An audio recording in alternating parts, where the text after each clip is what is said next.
नमस्कार सबको। अपने विषय में प्रवेश करने के पहले कुछ बातें आपको भारत के संदर्भ में बताता हूँ।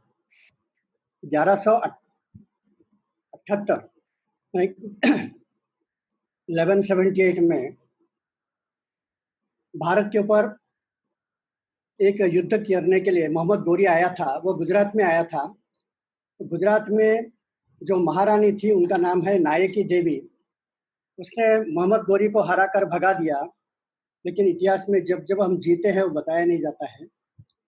कुछ वर्षों के बाद उनकी बेटी कुरमा देवी, जो विवाह के बाद चित्तौड़ की रानी बनी थी, पति की मृत्यु हो गई और लड़का छोटा था, तो घोड़े के ऊपर ये बैठकर उसके बाद जो आक्रांता आया था कुतुबुद्दीन ऐबक, उससे लड़ा, उसको भी हराकर उसने भगाया।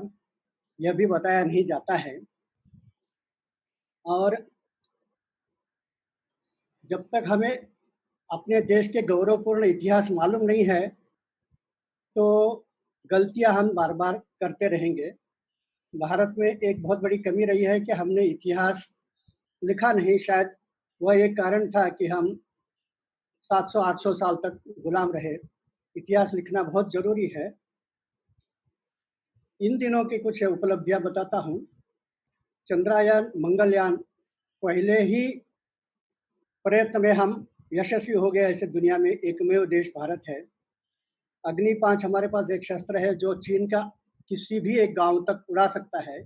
7000 किलोमीटर तक वो जा सकता है। भारत के एक ही एक रॉकेट में 104 सैटेलाइट हमने भेजा है। दुनिया में किसी के पास भी ये ताकत नहीं है। दूसरे क्रमांक पे रूस आता है, जो एक रॉकेट पे केवल 37 सैटेलाइट भेज पाया। फिर जब यमन के ऊपर घमासान युद्ध हो रहा था, सऊदी अरेबिया उनके ऊपर बम वर्षा कर रही थी। वहाँ बहुत सारे देशों के 50 देशों के नागरिक फंसे हुए थे। उनको बाहर निकालने के लिए सभी देशों ने प्रयत्न किया, यशस्वी नहीं हुआ। भारत के प्रधानमंत्री ने सऊदी अरेबिया और यमन के देशों के मुखियों से बात किया, अध्यक्षों से परमिशन लिया, एक दिन के लिए बम वर्षा बंद किया, वहाँ का एयरपोर्ट खोला। तब हमारे पूर्व सेना अध्यक्ष वीके सिंह, जो मंत्री भी थे, वो स्वयं वहाँ गए जहाँ रोज बम वर्षा हो रही, वहाँ खड़ा होकर न केवल भारत के 4800, लेकिन दुनिया भर के 5600 लोगों को, 50 देशों को लोगों को हमने बाहर निकाला। जो काम रूस नहीं कर सका, अमेरिका नहीं कर सका, चीन नहीं कर सका, ब्रिटेन फ्रांस नहीं कर सका, वह काम भारत ने करके दिखाया। भारत उन दिनों में एक विश्व गुरु के नाते लोगों के सामने आया है, ये देखने को मिलता है। यूरी और पुलवामा में पाकिस्तान ने कुछ हरकतें की, लेकिन 12 दिन के अंदर उनको मुंह तोड़ जवाब हमने दिया और बालाकोट में 300 से अधिक आतंकवादियों को हमने मार गिराया। 5000 वर्षों से, मोहनजोदड़ो हड़प्पा से जो हमारे पास आंकड़े हैं, 5000 वर्षों से 1730 तक, जब स्टीम इंजन का आविष्कार होने के पहले तक, दुनिया का जीडीपी में सबसे अहम स्थान भारत का था। अब हम अपने कोरोना पे आते हैं। कोरोना वायरस को कुछ लोग और एक नाम से कहने लगे हैं, इसे चाइनीज वायरस भी कहते हैं। कुछ लोग उसमें भी सुधार लाकर चाइनीज कम्युनिस्ट पार्टी वायरस ये कहते हैं, सीसीपी वायरस। तो ये चाइनीज लोगों को गाली नहीं देना चाहिए, लेकिन कम्युनिस्ट पार्टी के कारण धीरे धीरे सभी लोग मानने लगे हैं कि चीन में या तो उनके कंट्रोल के बाहर से ये वायरस निकल चुका होगा, या चीन ने जानबूझकर दुनिया के ऊपर ये वायरस को फैलाया है। फिर भी एक तो मानना पड़ेगा कि चीन से ही ये प्रारंभ होता है, ये चाइनीज वायरस। और वहाँ जो पार्टी है चाइनीज कम्युनिस्ट पार्टी, इसलिए चाइनीज कम्युनिस्ट पार्टी वायरस ऐसा कहते हैं। अब हमारे यहाँ 3 शब्द प्रयोग है। एक है क्रांति यानी चेंज, दूसरा है उत्क्रांति, violent change, sudden change, revolutionary change, और तीसरा होता है संक्रांति, ग्रेजुअल चेंज। कोरोना वायरस जो है ये उत्क्रांति है। इलेक्ट्रिक कार और एक दो वर्षों में दुनिया भर के शहरों में बड़े-बड़े रास्ते पे दिखाई देंगे। यह चेंज यानी ये एक क्रांति है, आने वाली है। और 1950 में जब इलेक्ट्रॉनिक्स का रेवोल्यूशन हुआ, वॉल्स के जगह पर छोटे-छोटे चिप्स, ट्रांजिस्टर चिप्स आने लगे, तब से इतनी तेज़ी दुनिया में बदल आया। तो इलेक्ट्रॉनिक रेवोल्यूशन या डिजिटल टेक्नोलॉजी का रेवोल्यूशन, ये एक ग्रेजुअल रेवोल्यूशन, ये है संक्रांति। ये तीनों एक साथ इन दिनों में हमारे सामने देखने को मिलते हैं। तो पहले कोरोना वायरस, साथ-साथ इलेक्ट्रिक कार के कारण क्या-क्या बदल आने वाली है। इलेक्ट्रिक कार का मतलब पेट्रोल के कार बंद हो जाएँगे, तो पेट्रोल का जो राजनीति चल रहा था पिछले 50 वर्षों से, आतंकवादियों के हाथ में सबसे बड़ा शस्त्र था कि उनके पास पेट्रोल का धन है, वो समाप्त होगा, तो एक नई दुनिया उभर कर आएगी। पेट्रोल का कारण जो कार्बन डाइऑक्साइड वातावरण में फैल रहा था, वह भी कम हो जाएगा, यातायात 50% पेट्रोल की डिमांड कम हो जाएगी। इसके कारण सऊदी अरेबिया और अरब देशों में जहाँ पेट्रोल बनता है, वहाँ क्या-क्या बदल इन दिनों में हुआ है, उसके बारे में भी हम देखेंगे। और हमारे आँखों के सामने ही पहले इंटरनेट और ईमेल आया, उसके साथ-साथ माइक्रोसॉफ्ट वर्ड, एक्सेल वगैरह आया।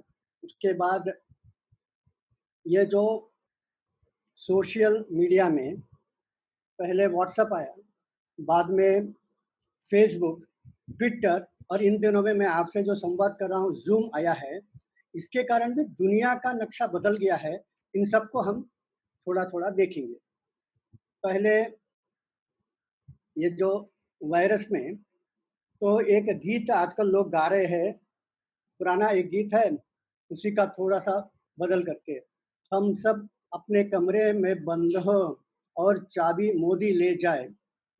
लॉकडाउन में 2 महीने से लगभग 2 महीने से लॉकडाउन है, और जब हम खिड़की से बाहर देखते हैं, तो आसमान और वायुमंडल इतना साफ-सुथरा हुआ दिखाई देता है, तो आश्चर्य लगता है कि हम लगभग 250-300 वर्षों से प्रदूषण दुनिया में फैलाते आए हैं, लेकिन मदर नेचर इतनी हमारे पर करुणामय है कि वह 2 महीने के अंदर ही एकदम वातावरण को शुद्ध, सात्विक बना दिया है।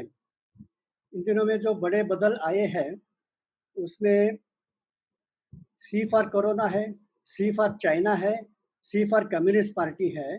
तो हमारे भारत में भी सी फॉर चैरिटी में देखते हैं कि टाटा ने 1500 करोड़ रुपया का पैसा केवल कोरोना के संबंध में हेल्थ सिस्टम में खर्चा करने वाला है। दूसरा सी फॉर कंपैशन, बहुत सारे गरीब भिखारी लोग, आज रास्ते में कोई नहीं इसलिए वो भीख भी नहीं मांग सकते हैं, उन्होंने भी अपने बचाए हुए पैसे से कोरोना के लिए प्रधानमंत्री के कोष में पैसा जमा किया है। सी फॉर कंसंट्रेशन, हम देखते हैं कि डॉक्टर है, नर्स है, पुलिस है, ये लोग घर न जाते हुए, घर जाएँगे तो अपने बच्चों को बीमारी फैल सकती है, इसलिए गवर्नमेंट ने जो जगह दिया है वहीं रुकते हुए 24 घंटे काम कर रहे हैं। यह उनका एक लक्ष्य से लोगों को स्वास्थ्य प्रदान करें, इसमें वो लोग तल्लीन से लगे हैं, इन सबको मैं नमन करता हूँ। कैरेक्टर, माइग्रेंट वर्कर्स को एक जगह पर पकड़ कर रखा था एक स्कूल में, तो उन्होंने देखा कि यहाँ स्कूल बहुत ही खराब अवस्था में है और हमें तो पेंटिंग करना आता है। उन्होंने पंचायत से पेंट मँगाया और पूरे स्कूल को उन्होंने रंग-पुत किया। बहुत सुंदर दिखने वाला वो बनाया है, यह इनका कैरेक्टर बताता है। सी फॉर करेज, हमारे बहुत सारे हेल्थ वॉलंटियर्स घर-घर जाकर भी उनको कोरोना चेक कर रहे हैं। कुछ जगह पर उनको तो पत्थरों से लोगों ने स्वागत किया है, यह खराब है। अब तक जो मृतकों की संख्या दुनिया में 2,75,000 से ज़्यादा है। भारत में 1,980 से अधिक है। महाराष्ट्र में 730 से भी ज़्यादा, गुजरात में 440 से अधिक, दिल्ली में 65 से भी अधिक ये हुआ है। जो लोग मृत्यु है उनको शांति मिले, इसकी प्रार्थना करता हूँ। बाकी लोग जो जूझ रहे हैं, जिनके परिवार इसमें पीड़ित है, उन सब लोगों को जल्दी से जल्दी राहत मिले, यह भी भगवान से प्रार्थना है। 490 से भी ज़्यादा लोग मरे हैं, तो बेल्जियम में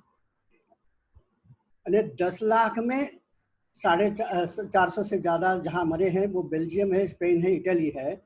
10 लाख में 300 से ज़्यादा लोग मरे हैं तो इंग्लैंड और फ्रांस है। 250 से ज़्यादा मरे हैं तो हॉलैंड, आयरलैंड, स्वीडन है। ये सब प्रगतिशील देश है। और 200 से ज़्यादा मरे हैं तो स्विट्ज़रलैंड और अमेरिका है। 100 से ज़्यादा मरे हैं तो पोर्चुगल, कनाडा, जर्मनी है। इन लोगों की तुलना में भारत की संख्या 1 है। 10 लाख में 1 लोग मर रहे हैं, तो ये एक बहुत बड़ी उपलब्धि है। सारे लोग देख रहे हैं कि भारत में क्यों नहीं कम संख्या में मर रहे हैं। दूसरा है डबलिंग टाइम, मृत्युओं की संख्या डबल कितने दिनों में होती है। न्यूयॉर्क में हर दूसरे दिन मरने वालों की संख्या डबल होती है, भारत में 9 दिन के बाद हो रही है। तो इसका कारण क्या हो सकता है? अभी तक किसी को कारण तो मालूम ही नहीं है, क्योंकि इसके पीछे क्या है मालूम नहीं है। लेकिन लोग कहते हैं हो सकता है कि हम बीसीजी वैक्सीनेशन लगाते हैं। भारत में गर्मी है, भारत के लोग वेजिटेरियन है, यह भी एक विषय सबके साथ चर्चा में आ रही है। यहाँ यूथ पॉपुलेशन है, यह भी है। तो भोजन के संदर्भ में भी बहुत सारे लोगों ने सोचना शुरू किया है कि चीन में से फैला है, तो चीन में क्या खाना खाते हैं। तो लोग कहते हैं कि जमीन पे जो भी दिखता है, मनुष्य को छोड़कर, कार और ट्रक को छोड़कर सबको खा जाते हैं। हवा में जो भी उड़ता है उसमें, एरोप्लेन को छोड़कर वो लोग खाते हैं। पानी में जो भी है उसमें, पनडुब्बी को छोड़कर सब खाते हैं। इस प्रकार से खाना कहाँ तक ठीक है? कुछ दिन पहले चिकन के नाम पर एक फ्लू आया था। फिर इंग्लैंड में मैड काउ डिजीज आया, तब से इंग्लैंड के कई लोग गौ माता को पूजा करने लगे। बाद में एक स्वाइन फ्लू आया, और फिर इन दिनों में कहते हैं कि चमगादड़ को खा रहे थे और इसके कारण वहाँ से ये वायरस, अभी का जो वायरस आया है। चीन से इसके पहले सार्स नाम की एक बीमारी भी आई थी। जब 2004 में SARS, severe acute respiratory syndrome आया था, तब अनेक देशों में चाइनीज लोग मर रहे थे, अंग्रेज लोग मर रहे थे, अलग अलग देश के लोग मर रहे थे। लेकिन हांगकांग में, सिंगापुर में, मलेशिया में, इंडोनेशिया में बड़ी मात्रा में भारतीय लोग हैं। वो सिंधी है, गुजराती है, तमिल है, लेकिन ये लोग कोई अस्पताल में नहीं है, ये नहीं मर रहे थे। तब उन्होंने रिसर्च किया कि सार्स भारतीयों को क्यों नहीं छूता है। तो उसमें से उनको ध्यान में आया कि ये खाना खाते समय उसमें टर्मरिक, ये उसका उपयोग करते हैं, हल्दी का उपयोग करते हैं, और इसके कारण इनको बीमारी के साथ लड़ने की क्षमता बढ़ती है, इम्यूनिटी। तब से मैं जब उधर उन दिनों में हांगकांग में था, और रविवार के दिन जब हम बाहर खाना खाने के लिए गए थे, तो तब देखा कि जितने भी बाहर के रेस्टोरेंट है वहाँ 2-2 किलोमीटर तक लोग खड़े हैं कि वी वांट इंडियन करी, हमको भारतीय भोजन चाहिए, क्योंकि उसमें इम्यूनिटी बढ़ाने वाला करी में है। तो हम लोग चाइनीज रेस्टोरेंट में जाकर खाना खाए थे। आज के लिए भी उत्तर है कि इम्यूनिटी को कैसे बढ़ाना। घर में ही बैठे हैं तो एक्सरसाइज करो, प्राणायाम करो, अग्निहोत्र करो, पानी अधिक मात्रा में पियो, फर्मेंटेड फूड, ढोकला जिसको कहते हैं, इडली जिसको कहते हैं, यह खाने से भी आपका इम्यूनिटी बढ़ता है। पर्याप्त मात्रा में नींद लेना चाहिए, गुस्सा कम करना चाहिए। एक अलग वातावरण में हम घुटन महसूस करते हैं, घर में रहते हैं, दूसरों की गलतियां ध्यान में आती है, इसलिए गुस्सा आता है। इस सब को आपने छोड़ना चाहिए। दूसरा एक सामान्य एक्सरसाइज है, हाथों को जोड़कर जोर जोर से ताली बजाने से भी आपकी ताकत बढ़ती है। और एक है लिंग मुद्रा, उसमें दाहिने उंगली की अंगूठे को ऊपर रखना और थोड़ी देर के बाद बाएं उंगली के अंगूठे को ऊपर रखना, यह लिंग मुद्रा है, इंटरनेट पे मिल जाएगा। लिंग मुद्रा से भी आपका इम्यूनिटी बढ़ता है, यह देखना चाहिए। चीन से जितने भी इंफॉर्मेशन आ रहे हैं उसके ऊपर लोगों का विश्वास बहुत कम है। वहाँ एक डॉक्टर ली वेन लियांग ने कुछ महीने पहले दिसंबर महीने में बताया था कि एक बहुत बड़ा रोग दुनिया में फैलने वाला है।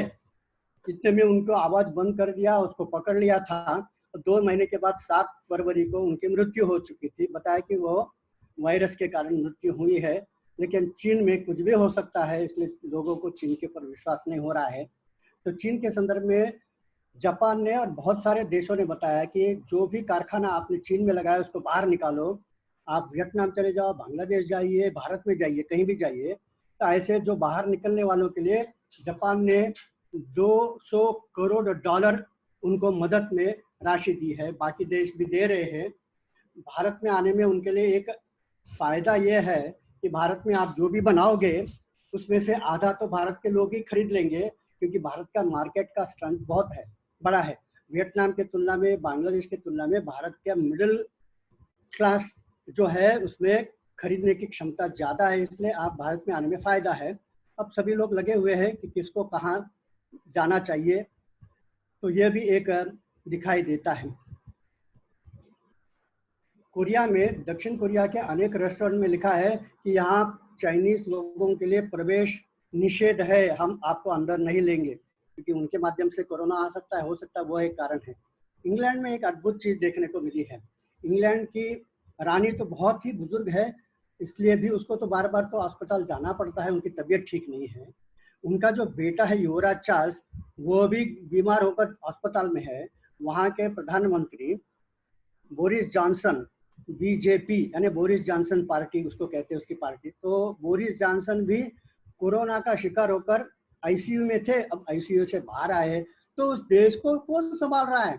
तो वहाँ के होम मिनिस्टर का नाम है प्रीति पटेल, और वहाँ का फाइनेंस मिनिस्टर है ऋषि सुनक, पंजाब के। तो ये एक पंजाबी और एक गुजराती, ये उस देश को संभाल रहे हैं, और बार बार टीवी में ये दो ही लोग आकर देश के लोगों को सूचना दे रहे हैं कि क्या करना चाहिए, क्या नहीं करना चाहिए। क्योंकि कोरोना के समय होम मिनिस्ट्री और फाइनेंस मिनिस्ट्री का ही सबसे बड़ा काम रहता है। हो सकता है कि आगे चलकर ये प्रधानमंत्री भी बनेंगे। 200 साल अंग्रेजों ने यहाँ राज्य किया, और शीघ्र ही हमको देखने को मिलेगा कि उनके देश पर हमारे लोग राज्य करेंगे।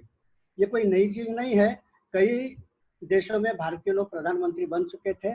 आप जानते हो कि आपके हरियाणा के महेंद्र चौधरी फिजी में प्रधानमंत्री थे, केरल के देवन नायर सिंगापुर के राष्ट्रपति थे, फिर उत्तर प्रदेश के ही डॉक्टर आनंद सत्यानंद न्यूजीलैंड के राष्ट्रपति यानी गवर्नर जनरल थे। कि इन दिनों में महाराष्ट्र के वराडकर, लक्ष्मण वराडकर आयरलैंड के प्रधानमंत्री बन गए हैं।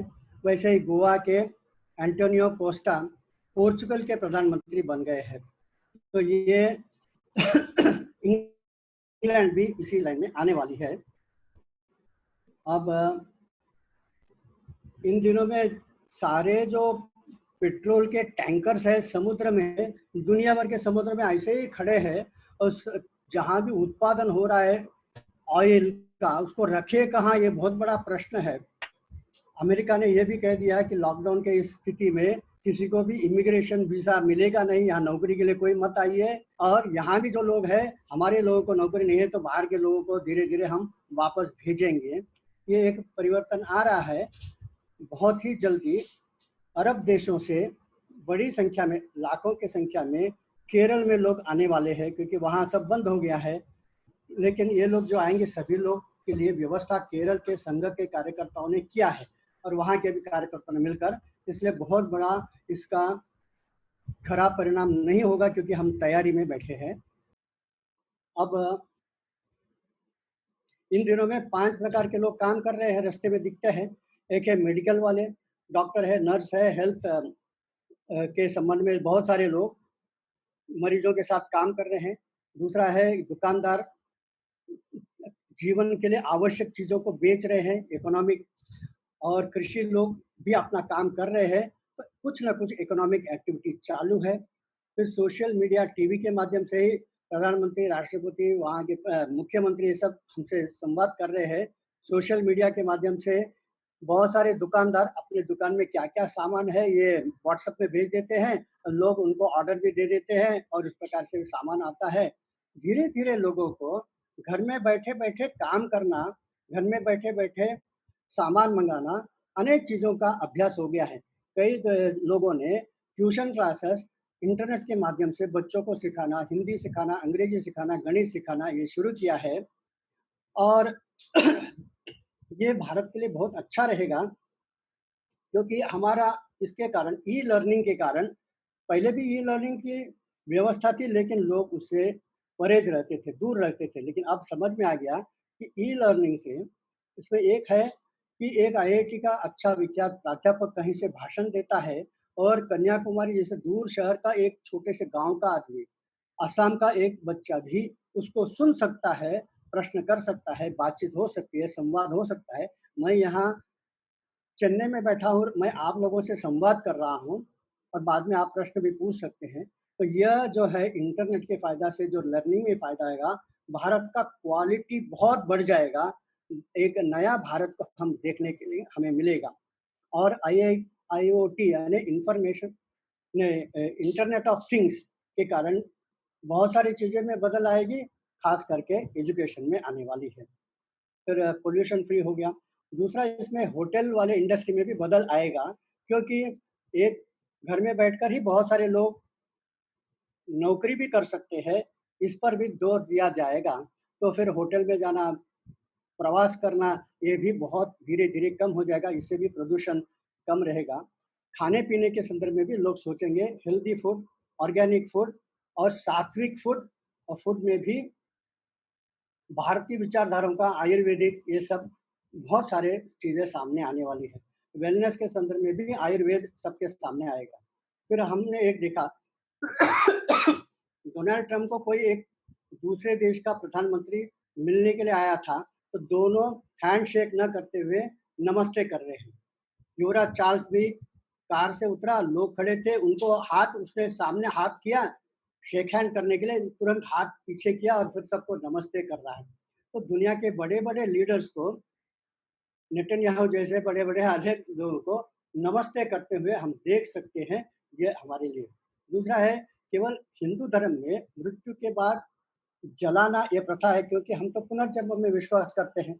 जिनको लगता है कि पुनर्जन्म नहीं है, तो उनका एक गीत है, सजन रे झूठ मत बोलो, खुदा के पास जाना है, न हाथी है, न गाड़ी है, न वहाँ ऑडी या मारुति वैन भी है, वहाँ तो पैदल जाना है, इसलिए इस शरीर को गाड़ के रखना चाहिए।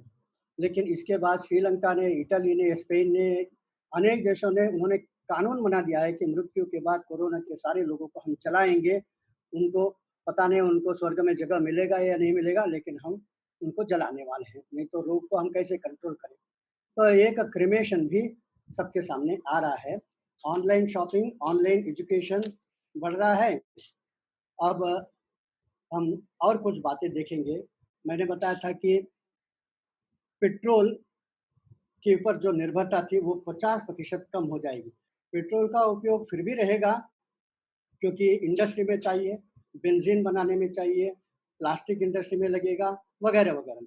लेकिन वाहन जिसको चलाने के लिए सबसे अधिक यानी 50% जो हमें आयात करना पड़ता था, अब करना नहीं पड़ेगा, उतना पैसा हमारा बच जाएगा, दुनिया का भी बच जाएगा, उतना ही कार्बन डाइऑक्साइड पॉल्यूशन देश दुनिया में खत्म हो जाएगी। तो इसका परिणाम खास करके मुस्लिम देशों में जहाँ पेट्रोल का उत्पादन होता है, वहाँ क्या हो रहा है? तो जहाँ वहाँ क्या हो रहा है मैं आपको बताता हूँ। आपने भी यूट्यूब में देखा होगा कि अबू धाबी के सुल्तान, वहाँ हमारे मुरारी बापू जी रामायण प्रवचन करने के लिए गए, तो मुरारी बापू जा रहे हैं और सुल्तान और उसके 5-6 भाई उसको मंच की ओर ले जा रहे हैं और सबसे आगे सुल्तान की पत्नी बेगम साहिबा अपने सिर पर रामायण को लेकर श्रद्धा के साथ मंच पे जाकर वो रखती है। बाद में वहाँ के लोगों ने सुल्तान को कहा कि आप 2 मिनट कुछ 2 शब्द बताइए। तो वो अपना प्रवचन का पहला शब्द क्या था? जय सिया राम। जय सिया राम से उन्होंने अपना प्रवचन 2 मिनट का भाषण शुरू किया और आखिर में फिर से जय सिया राम से उन्होंने भाषण समाप्त किया। तो लोगों की तालियों की गड़गड़ाहट वहाँ चल रही थी। जब प्रधानमंत्री मोदी जी वहाँ गए, तब उन्होंने उनको स्वागत में कहा कि आप यहाँ बेशक भव्य मंदिर बनाइए, उसके लिए मैं जगह देता हूँ। अब लोग ये पूछते हैं कि अयोध्या में कब मंदिर बनेगा? अयोध्या में ज़रूर बनेगा, मथुरा में ज़रूर बनेगा, काशी में भी ज़रूर बनेगा, लेकिन कब बनेगा? तो इसका उत्तर सरल है, पहले अबू धाबी में बनेगा, बाद में अयोध्या में बनेगा।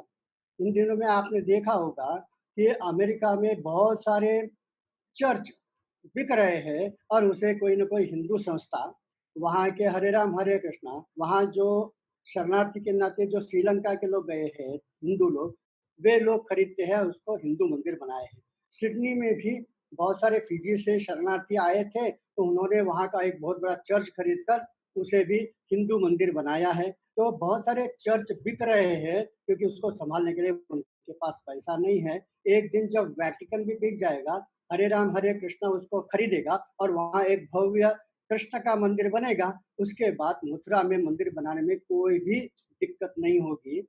अब सऊदी अरेबिया में बहुत बड़ा परिवर्तन आ रहा है। कल परसों जो परिवर्तन आया था वो भी मैं बताता हूँ।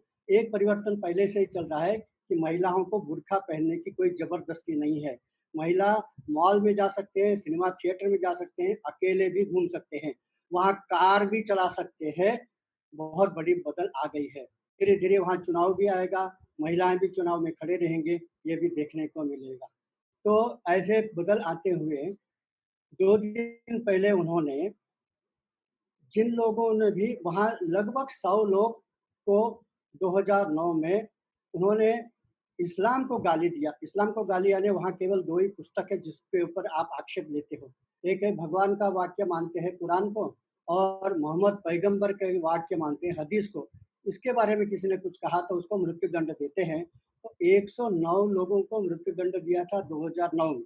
लेकिन अब बहुत सारे लोग जो जेल में पड़े हैं, धीरे-धीरे उनको सब निकाल रहे हैं। उनमें जो विदेशी लोग हैं उनको कहा कि आप विदेश चले जाइए, अपने-अपने देश चले जाइए, हम आपको सज़ा से मुक्त करते हैं। ये अभी-अभी की वहाँ की न्यूज़ है। और दूसरा जो है वहाँ आपने देखा होगा कि बहुत सारे अरबी लोग अरबी वेशभूषा में बैठकर संस्कृत में भजन गा रहे हैं, गणेश शरणम शरणम गणेशा। महिलाएँ सब बुर्खा पहनकर माइक के सामने बाजा बजा रहे हैं। कितनी बड़ी परिवर्तन आ गया है। तो बहुत ही शीघ्र ये पेट्रोल ने जो कमाल किया है कि इलेक्ट्रिक वैन के कारण ये सब हो रहा है। तो बहुत ही शीघ्र मक्का और मदीना में भी सुल्तान कहेगा, जिसको चाहिए वो ज़मीन खरीद सकता है, जिसको चाहिए वहाँ मंदिर बना सकता है। तो भारतीय लोग वहाँ ज़मीन खरीद करके विश्व का भव्य शिवजी का मंदिर मक्का और मदीना में बनेगा और उसके बाद आपको काशी विश्वनाथ में मंदिर बनना बहुत ही आसान हो जाएगा, कोई तकलीफ नहीं होगी। ये सब हमारे आँखों के सामने 10, 15, 20 साल के अंदर होने वाला है। कुछ जो बदल आई थी वो भी मैं बताता हूँ। इंडोनेशिया में 40 साल स्वतंत्र होने के बाद 40 साल तक वहाँ 2 मिलिट्री शासक थे। पहले सुकार्नो, जनरल सुकार्नो, उसके बाद जनरल सुहार्तो। बाद में वहाँ लोगों ने इसके खिलाफ आंदोलन किया और बाद में वहाँ चुनाव पद्धति आ गई। तो 30 साल से वहाँ डेमोक्रेसी है। इन 30 सालों के अंदर वहाँ के 10 लाख मुसलमान स्वेच्छा से हिंदू बन गए हैं। कुछ साल पूर्व ही जावा की एक राजकन्या 5,000 साथियों को लेकर वो हिंदू बन गई है। ये सब समाचार थोड़ा-थोड़ा हमने देखा है, तो इसके ऊपर संकलन करते हुए मैंने एक पुस्तक लिखा है कि वो हिंदी में भी है, अंग्रेजी में भी है। हिंदी में जो छापा है वो तो अपने दिल्ली के ही प्रभात प्रकाशन ने इसे छापा है और अंग्रेजी में जो है उसे सुरुचि प्रकाशन ने दिल्ली के ही छापा है। तो कैसे 10 लाख संख्या कोई कम नहीं है, मुसलमान हिंदू बने हैं, वहाँ कोई शंकराचार्य, कोई भारत के धर्माचार्य वहाँ जाते नहीं हैं, फिर भी वहाँ हुआ है, तो इसका मतलब है डेमोक्रेसी जब ईरान में आएगी, जब इराक में आएगी, जब सऊदी अरेबिया में आएगी, तो क्या-क्या परिवर्तन आएँगे उसका ये एक संकेत है। ईरान के लोग बोलेंगे कि हमारे पूर्वज पारसी थे, तो लाखों की संख्या में वे लोग वापस पारसी धर्म में जाएँगे। क्योंकि वो एपोस्टेसी लॉ जिसको कहते हैं कि आप धर्म छोड़ने के बाद आपको मृत्यु दंड होगी, ये जब भय निकल जाएगा, तो बहुत सारे लोग अपने मूल धर्म में जाएँगे। तो सऊदी अरेबिया का मूल धर्म क्या है? तो ये समझना है तो आपको इंटरनेट पे जाकर मितानी एम्पायर ये देखिए, MITANNI मितानी और दूसरा है हिट्टाइट। ये सब हिंदू साम्राज्य था, वहाँ के सुल्तान ये सब आज से 4000 साल पहले वहाँ जो राज्य करते थे, इन सब के नाम संस्कृत में और ये जिनको भगवान को मानते थे, इसमें अग्नि है, विष्णु शायद नहीं है लेकिन अग्नि है और वरुण है, इन सबको वो पूजित करते थे। संस्कृत के अनेक शब्द प्रयोग उनके भाषाओं में थे और इनमें से कुछ लोगों को आज भी हम देख सकते हैं जिनको याज़िदी कहते हैं। याज़िदी लोगों का मंदिर दक्षिण भारत के मंदिर जैसे दिखता है, ये आज भी अरबी लोग जो अभी तक मुसलमान नहीं बने हैं, ये अरेबिया में और बगदाद में यानी इराक में बड़ी संख्या में है, इनकी कत्लेआम कर रही है आईएसआईएस। ये लोग मयूर की पूजा करते हैं, जबकि अरबस्तान में कोई मयूर होता नहीं है। ये लोग आरती निकालते हैं, बिंदी लगाते हैं महिलाएँ, तो बहुत सारे सामने दिखता है, इनको याज़िदी धर्म कहते हैं। तो ये बहुत सारे अरबी लोग कहेंगे कि हम अपने पूर्वजों का धर्म याज़िदी धर्म में वापस जा रहे हैं और इसमें हमको मदद चाहिए। किससे मदद माँगेंगे? जो उनको पारसी धर्म में जाना है वो किससे मदद माँगेंगे? तो वो भारत से ही माँगेंगे। तो क्या हमारी तैयारी है उनको समझाने के लिए कि तुम्हारे धर्म में और हमारे धर्म में क्या-क्या साम्य है? तुम्हारे उदाहरण के लिए अरबी भाषा में बगदाद ये शहर है। बग का मतलब है भगवान, द दान यानी देना यानी गिफ्ट और आप बगदाद शब्द देखेंगे तो उसमें लिखा होगा gift from God. Gift from God ये तो संस्कृत का ही शब्द है। ये सब जब बताओगे पारसी लोग जमशेद को मानते हैं। जम यानी यम यानी मृत्यु के जो भगवान है और श्रेष्ठ यानी शेठ जी। तो शेठ जी यानी श्रेष्ठ यानी ब्रह्मा। तो मृत्यु और जन्म ब्रह्मा और यमराज के बीच का जो हमारा ये जीवन है, इसी को वो जमशेद जी कहते हैं। ऐसे उनके भाषा में संस्कृत शब्द आप खोज निकालिए इंटरनेट से, ये बताओगे 10 शब्द अरबी भाषा में संस्कृत शब्द, तो आपको ताकत बढ़ जाएगी। वैसे भी आपको एक बात बताता हूँ, कुरान का पहला ही वाक्य, पहला जो अध्याय है अल फतीहा, उसमें केवल अल्लाह महान है, अल्लाह महान है, अल्लाह सब कुछ जानता है, उसके पास बहुत ताकत है वगैरह लिखा है, केवल अल्लाह की प्रार्थना। और हमेशा मस्जिद में इसके जो 140 शब्द है, वो पहला अध्याय सबसे छोटा अध्याय वही गाते हैं। लेकिन दूसरे अध्याय में अल्लाह वाचा, अल्लाह बोलना शुरू करता है और अल्लाह का पहला वाक्य पूरा कुरान विश्व के शांति लाने के लिए वो है ओम। आलिफ लाम मिम, इसका उच्चारण होता है ओम। लाम का मतलब ल, उस समय 607वीं शताब्दी में ऊ लिखना है तो जहां भी ऊ लिखना होता है वहां ल लिखते थे। आलिफ लाम मिम का मतलब होता है ए यू एम, ओम। ओम 17 बार कुरान में ओम शब्द आता है। ये जब आपको मालूम होगा तो आप मुसलमानों से आसानी से चर्चा कर सकते हो और धीरे-धीरे आप अपने पूर्वजों के धर्म में आने के लिए जब वो चाहेंगे तो आप उनको मदद कर सकते हैं। मोहम्मद पैगंबर के चाचा जी उमर मोहम्मद, इन्होंने, आप लोग दिल्ली के हैं तो दिल्ली में एक मंदिर है बिरला मंदिर, सब लोग जानते हैं। महात्मा गांधी जी भी वहीं प्रार्थना करते थे, शायद वहीं पे उनकी मृत्यु हुई और मृत्यु के समय बोलते हैं कि वो हे राम कहते हुए उन्होंने मृत्यु स्वीकार किया। शायद उनको मारने वाला का नाम भी तो राम ही था, नाथूराम, तो उन्होंने शायद हे नाथूराम कहा होगा। लेकिन जो भी हो, तो वहाँ एक यज्ञ मंडप है जो मंदिर के पीछे है। वहाँ पीछे जाने के लिए एक अलग रास्ता है, वहाँ से जाओगे तो उस यज्ञ मंडप में खंबे हैं। उस एक खंबे में मोहम्मद पैगंबर के चाचा उमर मोहम्मद ने शिव जी की स्तुति पे जो लिखा है वह देखने को मिलता है। तो शिव जी की स्तुति भी वहाँ है और उन्होंने शिव जी के बारे में कम से कम 2 शब्द में बताता हूँ। उन्होंने बताया कि ज़िंदगी भर जो पाप तुमने किया है, हे मानव, एक बार शिव जी का नाम ले तेरा पाप धुल जाएगा। दूसरा उन्होंने बताया, हे शिव जी, मेरा सारा जीवन तुम ले लो अपने हाथ में और मुझे एक दिन के लिए भारत में रहने के लिए दे दो।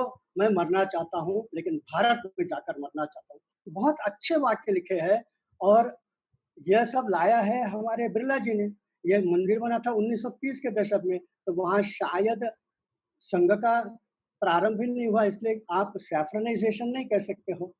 ये भगवा आतंकवाद नहीं कह सकते हो कि क्योंकि बिरला जी तो गांधी जी के बहुत निकट के थे और उन्होंने ये बनाया है। इन दिनों में पाकिस्तान में एक है शमशाद हैदर, वो वहाँ का रामदेव गुरु माना जाता है। भगवा वस्त्र पहनकर गाँव-गाँव जाता है और सब लोगों को योगासन सिखाता है। 2 प्रांत के पंजाब और सिंध प्रांत के मुख्यमंत्री भी इसके चेले हैं और वहाँ हज़ारों लोग योग करते हुए हैं। और योग तो बहुत सारे मुस्लिम देशों में प्रचलन में बहुत बड़ी मात्रा में है, ईरान में है, इराक में है, सऊदी अरेबिया में भी अभी बच्चों के लिए स्कूल में स्पोर्ट्स का एक अनिवार्य विषय बन गया है। तो ये देखते हैं कि बहुत तेज़ी से बन रहा है। तीसरा जो मैंने बताया था ये इलेक्ट्रिक कार का हो गया, तो अब डिजिटल टेक्नोलॉजी में हम देखते हैं। डिजिटल टेक्नोलॉजी में हमारे पास मोबाइल है, हमारे पास वीडियो कैमरा है, लैपटॉप है, कंप्यूटर है। इन सब के नाम देखेंगे तो कोई कहेगा कि देखो एप्पल है तो अमेरिका का है, सैमसंग है तो कोरिया का है, फिर चाइना का कुछ है, ताइवान का कुछ है, लेकिन भारत टिकता ही नहीं है। भाई साहब ये मुझे बताइए कि एप्पल हो या वो सैमसंग हो, दुनिया के मार्केट पे कितना इनका पास होगा? इतने सारे लोग यहाँ बेच रहे हैं, तोशिबा भी है, तो किसी के पास 5%, किसी के पास 10%, किसी के पास 15%, सबसे ज़्यादा कोई होगा तो वो 20% हो सकता है, उससे ज़्यादा तो कोई नहीं हो सकता, इतने सारे लोग खेल रहे हैं। लेकिन इन सब में एक इंटेल है और इंटेल में एक पेंटियम चिप है। पेंटियम चिप बनाने वाला पंजाब का विनोद धाम 97% इसके पास है। फिर सब में आप देखेंगे कि एक यूएसबी पोर्ट है और यूएसबी से आप कनेक्ट करते हो, चार्जिंग भी कर सकते हो और यूएसबी से आप डेटा भी ट्रांसफर कर सकते हो। यूएसबी बनाने वाला बड़ौदा का अजय भट्ट है, ये 100% है। अगर यूएसबी पोर्ट नहीं होगा तो कोई खरीदेगा भी नहीं। फिर आप उसमें क्रिकेट मैच कहीं साउथ अफ्रीका में हो रहा है तो भी यहाँ देखते हो, आजकल न्यूज़ भी देखते हो। ये सब होने का कारण क्या है? तो वहाँ वीडियो चिप है, इसको एमपेग 4 कहते हैं। तो इसलिए एमपेग 4 बनाने वाला अरुण नेत्रावली कर्नाटक का है। ऐसे मैं बहुत सारी चीज़ें बता सकता हूँ। एक ही एक और बताता हूँ। हम पहले 2G में थे, फिर 3G में थे, अभी 4G में आगे है, 5G और 6G भी आने वाला है। ये क्या होता है? Speed of downloading, speed of uploading. ये सब इसलिए संभव है क्योंकि फाइबर ऑप्टिक्स है और फाइबर ऑप्टिक्स के पितामह है नरेंद्र सिंह कपानी। जितने लोगों का भी नाम लिया, इन सबको नोबेल प्राइज़ मिलना चाहिए था, लेकिन मिला नहीं क्योंकि हमारे पास लॉबिंग पावर नहीं है। कोरोना के संदर्भ में भी जितना हमने कंट्रोल किया है भारत में, वो दुनिया में तारीफ़ की विषय है। लेकिन नरेंद्र मोदी को क्या पीस के लिए नोबेल प्राइज़ मिलेगा? भारतीय लोगों को नोबेल प्राइज़ मिलेगा? मालूम नहीं, क्योंकि इन सब चीज़ों के पीछे एक लॉबिंग होता है। मुझे मालूम नहीं 40 मिनट हुआ कि नहीं हुआ, क्या करना है? तो हमें लॉबिंग पावर बढ़ाना होगा। इन दिनों में हम और एक देखते हैं कि बड़े-बड़े मल्टीनेशनल कंपनी में भारतीय लोग पहुँच गए हैं। सुंदर पिचाई ले लीजिए, फिर सत्य नडेला ले लीजिए, इंदिरा नूई ले लीजिए, ये सब लोग दुनिया के बड़े-बड़े कंपनियों को चला रहे हैं, तो चलाने की क्षमता भी है। फिर टाटा को ले लीजिए तो उसने टेटली को खरीद लिया, उसने फिर कोरस को खरीद लिया, वैसे हमारे मित्तल जी ने तो आर्सेलर को खरीद लिया। बड़े-बड़े कंपनियों को खरीदने की भी क्षमता हमारे पास है। तो ये एक नया भारत है, इसके बारे में हमने चर्चा करनी चाहिए। पुराने भारत को छोड़ो, छोड़ो कल की बातें, तो हम हिंदुस्तानी हैं, नए भारत के हिंदुस्तानी हैं, ये नया भारत है। अब मोबाइल टेक्नोलॉजी में ये जो मैं डिजिटल टेक्नोलॉजी में क्या-क्या बातें हैं, तो इसको याद रखने के लिए एक शब्द बनाया है मैड सिक। मैड का मतलब, एम का मतलब है मोबाइल टेक्नोलॉजी में। आज मोबाइल के अंदर आप इंटरनेट देख सकते हो, ईमेल चेक कर सकते हो, उसी में ही आप व्हाट्सएप देखते हो, फेसबुक देखते हो, मोबाइल से ही आप ज़ूम तक पहुंच जाते हो। तो ये मोबाइल बहुत पावरफुल होते जा रहा है। दूसरा है आर्टिफिशियल इंटेलिजेंस। दुनिया भर में आर्टिफिशियल इंटेलिजेंस में काम करने वालों में भारतीय नवयुवक बड़ी मात्रा में है। वो जापान के यूनिवर्सिटी होगा, अमेरिका में होगा, जर्मनी में होगा, भारतीय लोग इसका रिसर्च कर रहे हैं। डी का मतलब big data, MAD mad, mobile artificial intelligence big data. SIC sick, social media बहुत पावरफुल होते जा रही है। फिर इसके कारण टीवी वाले जो चाहिए वो झूठ बोलते थे, अब सोशल मीडिया से वो डरते हैं। तो इसलिए सोशल मीडिया हमारे हाथ में है, पब्लिक के हाथ में है।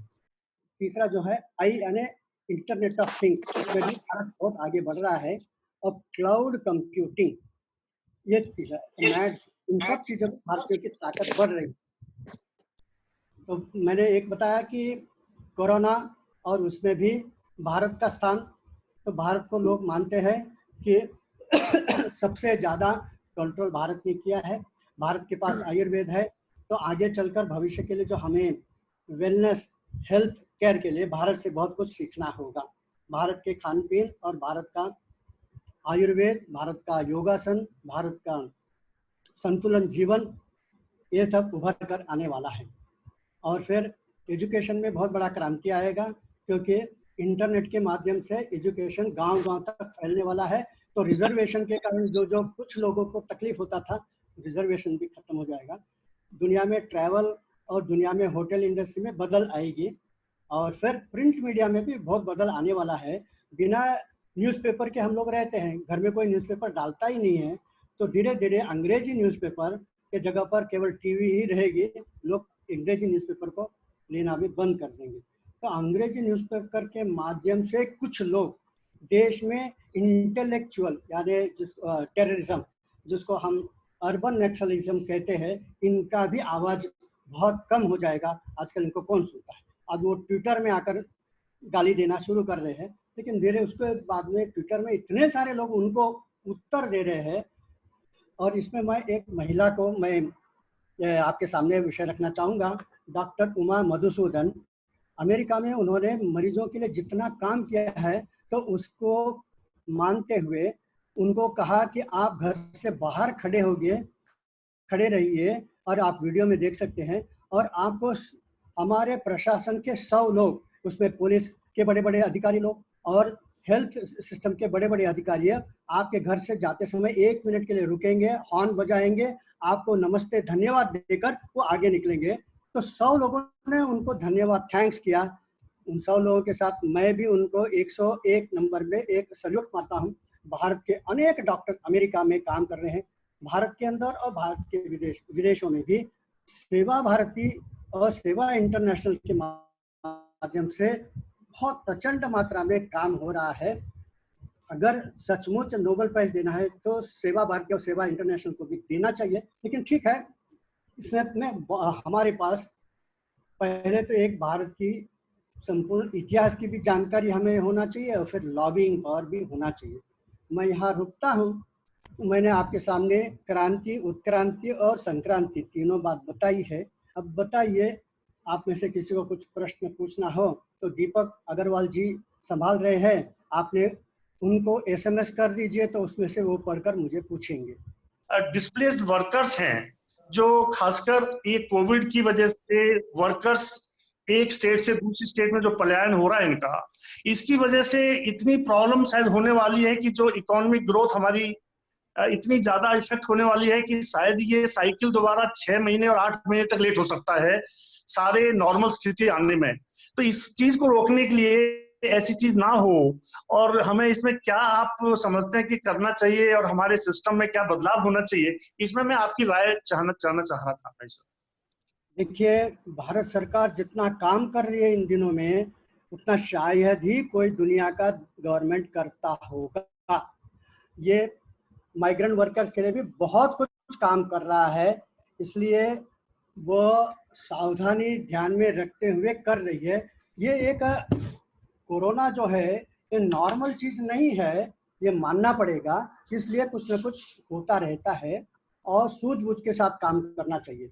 इसमें कुछ लोग अफवाहें जो फैलाते हैं, ये सबसे बड़े देश के दुश्मन है, और वो छोटी सी यानी 5% कुछ गड़बड़ हुआ तो उसको 95% बिठाकर लोगों को गुमराह भी करते हैं। जहाँ जहाँ अच्छी बातें होती है उसके बारे में कोई कुछ बोलता नहीं है, और केवल जो गलतियां होती है उसी को ही ये लोग बताते रहते हैं। तो इसलिए हम लोग थोड़ा सा, हमारे ओर से भी पॉजिटिव न्यूज़ सबके पास जाना चाहिए। माइग्रेंट वर्कर्स के लिए जितना हो सके हमने काम करना चाहिए। मुंबई में बांद्रा में क्या किया उन्होंने, एक अफवाह फैला दिया कि बांद्रा से अब ट्रेन छूटने वाली है, आप आ जाइए। हजारों लाखों लोग वहाँ आ गए और वहाँ से कोई ट्रेन तो नहीं छूट रहा है। वैसे दिल्ली में भी अफवाह फैला, तो अफवाह फैलाने वालों के कारण भी बहुत बड़ा गड़बड़ होता है। सरकार जो बताती है, ऑफिशियल एजेंसी जो है, उसके माध्यम से हमने जाना चाहिए। समय समय पर यूपी के, दिल्ली के सरकार भी अपनी बातें रोज बता रहे हैं टीवी में, उसको मानना चाहिए, अफवाहों को नहीं मानना चाहिए। और सरकार जो भी कर रही है, सभी सरकार को मैं कहता हूँ, केवल भाजपा वगैरह नहीं है, सभी सरकार इन दिनों में अच्छा ही काम कर रही है, और इसलिए हमने सरकार को के साथ जुड़ना चाहिए। हो सकता है कि बंगाल में या फिर केरल में से जो इंफॉर्मेशन आ रही है वो गलत हो सकती है, लेकिन काम तो कर रहे हैं। वो बोलते हैं वो छुपाते होंगे कुछ बातें, ठीक है, आजकल हम कुछ कर नहीं सकते हैं ना। जैसे चीन भी बहुत कुछ छुपाता है, लेकिन हम क्या कर सकते हैं, चीन से लड़ नहीं सकते हैं। दूसरा है, इन चीज़ों में हम सोचते हैं कि अमेरिका क्या करेगा वगैरह। हर देश के सामने अपने देश का एक चुनाव बहुत बड़ा मुद्दा होता है। ट्रंप को भी ये सोचना पड़ता है कि अगले चुनाव में मैं जीतूंगा या हारूंगा। तो उसको स्टैंड लेते समय अपने लोकल परिस्थिति को ध्यान में रखते हुए उसे करना पड़ेगा। आज आपने चीन को बहिष्कार कर दिया, तो वहाँ के लोगों को जो ड्रिंक्स पीते हैं, एप्पल जूस जो पीते हैं, वो भी चीन से आता है। जो खाना खाते हैं, जो मछली खाते हैं, वो भी चीन से आता है। अचानक आप चीन को बंद नहीं कर सकते हो। आपने इतने साल तक चीन की ओर ध्यान नहीं दिया और अचानक चीन को बंद नहीं कर सकते, इसलिए। और फिर अगले चुनाव में मुझे इतना है, जहां जहां डेमोक्रेसी है, इलेक्शन उनको कमजोर करता है। और चीन में तो कोई इलेक्शन ही नहीं है, इसलिए चीन का तो बस जो चाहिए वो कर सकता है, जितने चाहिए को लोगों को मार सकता है। टिएनएनमेन स्क्वायर में जितने लोगों को मारा, दुनिया ने कुछ नहीं कहा। एक फर्क है टिएनएनमेन स्क्वायर और आज के इस कोरोना में। उस समय टिएनएनमेन स्क्वायर के समय दुनिया इतना कनेक्टेड नहीं था, लेकिन आज दुनिया में कनेक्टिविटी होने के कारण किसी भी एक देश का प्रधानमंत्री या छोटा सा देश का भी एक राष्ट्रपति ने कुछ चीन के खिलाफ हमारे देश में क्या नुकसान हुआ है बताता है, तो सारी दुनिया देखती है। इसका भी एक चेन रिएक्शन होता है। फिर भी आज चीन से लड़ने की ताकत किसी के पास भी नहीं है। उनकी आर्थिक ताकत इतना बढ़ गया है और वो एक मिलिट्री शासन के पास हमने इतना ताकत दे दिया, यह भी एक गलती है, अब सुधारना है। जब तक वहाँ के कम्युनिस्ट पार्टी के अंदर कोई झगड़ा नहीं होता है, असली में वहाँ क्या हो रहा है हमें नहीं पता चलेगा। विजिल ब्लोअर हमको चाहिए, लेकिन वहाँ से तो हम सोचते हैं कि कुछ ना कुछ चीन के अंदर भी बदलाव आ सकता है। कुछ बातें उन्होंने दुनिया के आक्रोश को ध्यान में रखते हुए चीन के लोग स्वयं होकर कुछ बदल करेंगे, और कुछ वहाँ के भी, जैसे भारत के अंदर भी विरोधी दल होता है, वहाँ भी कोई विरोधी दल वाला उसका कुछ आवाज निकलता है, तो फिर चीन के अंदर कुछ खतरा हो सकता है। वहाँ भी तिब्बतियन लोग हैं, वहाँ भी उलगिर में लोग हैं, ये लोग क्या करते हैं देखना होगा। मैंने ऐसे दुनिया भर के जियोपॉलिटिकल भी इसी संदर्भ में आपके सामने बताया है। माइग्रेंट वर्कर के लिए जितना हो सके संघ काम कर रहा है, लेकिन एक संघ से नहीं चलेगा। आजकल एक आपको काम करना होगा कि कितनी संस्थाएं हैं जो स्वयं होकर लोगों को मदद कर रही है, इसका एक डेटाबेस बनाइए और इनको आगे चलकर उनको हमने गौरव करना चाहिए, ये बहुत जरूरी है। जी, मैं कुणाल स्वदेशी जागरण मंच से हूँ। मेरा प्रश्न था कि लॉकडाउन के बाद की परिस्थिति में हम स्वदेशी के महत्व को किस प्रकार देखते हैं? बहुत सारी चीजों करने के लिए एक ने स्वदेशी आंदोलन करने के लिए भी मौका मिलेगा। इतना ही हमें ये देखना होगा कि जो चीन माल बनाकर बेचता है, समझ लो कोई चीज 100 रुपये में बेच रहा है, असली में उसका कॉस्ट प्राइस 200 होगा, लेकिन 100 रुपये में बेचेगा। 200 रुपया कहाँ से आता है? तो वहाँ के लोगों को वो खाना भी नहीं देगा, उनको पगार भी नहीं देते। कर सकता है, हम नहीं कर सकते हैं, लेकिन एक अच्छा उदाहरण आपको बताता हूँ कि टाइल्स की दुनिया में मैं गया था मोरबी वालों ने चीन को हराया है। कैसे? तो चीन तो बहुत सक्षम पैसे वाला एक देश है, उसको भी हराया है। तो इन्होंने सहकारिता से टाइल्स बनाना शुरू किया।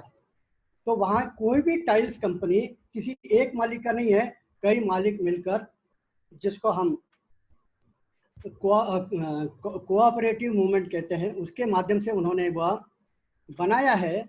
और उनका टेक्नोलॉजी उन्होंने दुनिया का सर्वश्रेष्ठ इटली से लाया है। तो आज टाइल्स की दुनिया में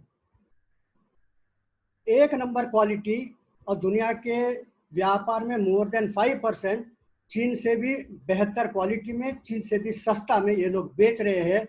इसी प्रकार से हमें एक एक उत्पादन क्षेत्र में हम चीन को कैसे हरा सकते हैं, यह देखना चाहिए।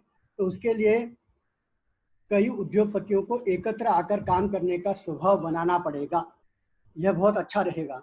ये अगर इस कोरोना के कारण हम सीख लेते हैं तो हम आगे बढ़ सकते हैं। सरकारी क्षेत्र में दुनिया को एक उदाहरण डॉक्टर वर्गीस कुरियन ने दिखाया है। अमूल कैसा दुनिया भर में अमूल बिकता है, अमूल आइसक्रीम, अमूल दूध दुनिया भर में जाता है।